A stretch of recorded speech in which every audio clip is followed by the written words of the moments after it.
shir hawleed ku saabsan la dagaalanka tahriibta oo ay ka soo qayb galeen dalal ka tirsan bariga Afrika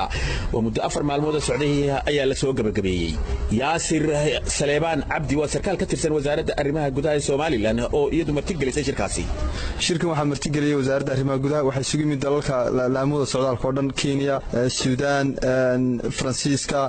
Talyaaniga iyo Belgium ayaa isugu yimid waxaan la isla kaashanaya tahriibta si looga hortagi lahaa wax looga qaban lahaa maadaama noqotay Soomaaliland wadan la dhex oo marna Itoobiya loo gudbo dhalinyarada badda ku dhamaato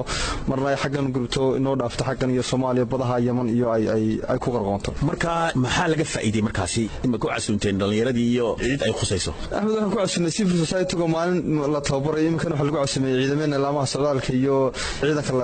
xeebaha oo la tababarayo oo lagu xirayo immigration-da wadamada kale si hadii qof la waayo kale ay sawirkooda ugu gudbiyaan meesha uu sii gudbilaa si loo soo celiyo Soomaaliland oo hesho dadkiisa dib ugu la soo noqoto bariyahan dambe wadarkayso halkan insaad dad waad sheegtay inta ka soo galaan wajaale dad tahriibayo Itoobiya u badani ay dabadana maraano ilaa xagga dabadana waxay ka boosaasay agteedii xagga bariga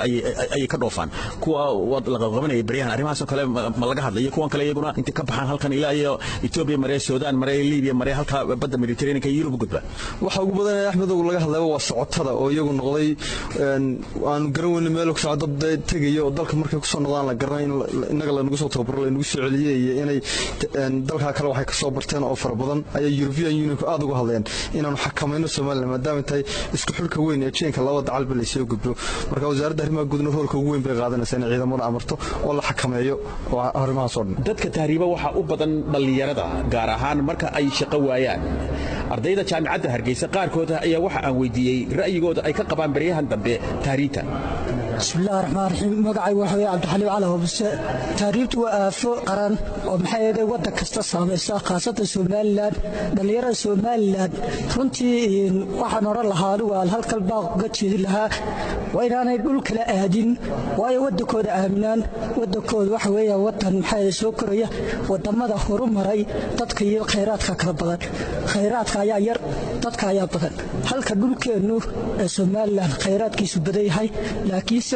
dadkiisu yaryihiin saawada xoona karnaa wada kaleeyeen aadna waa laga fiican yahay wadakeena wada aabna Assalaamu alaykum magacayga waa Ayaan Maxamed waxa oran lahaa tahriibtu waa dhibaato dhalinyarteen haysata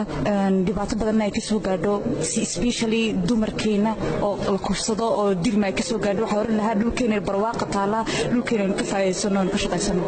magacayga waa Xasan Saleebaan tahriibtu dhibaatooyinka leedahay waxa kamid ah kuweeni tahriibi waa la doonsaa qaarkood kuwii ugu badbaadinta martigay dhibaato taaleeg ba haysta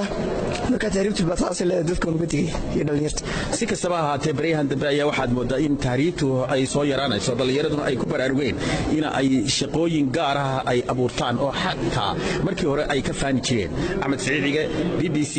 Hargeysa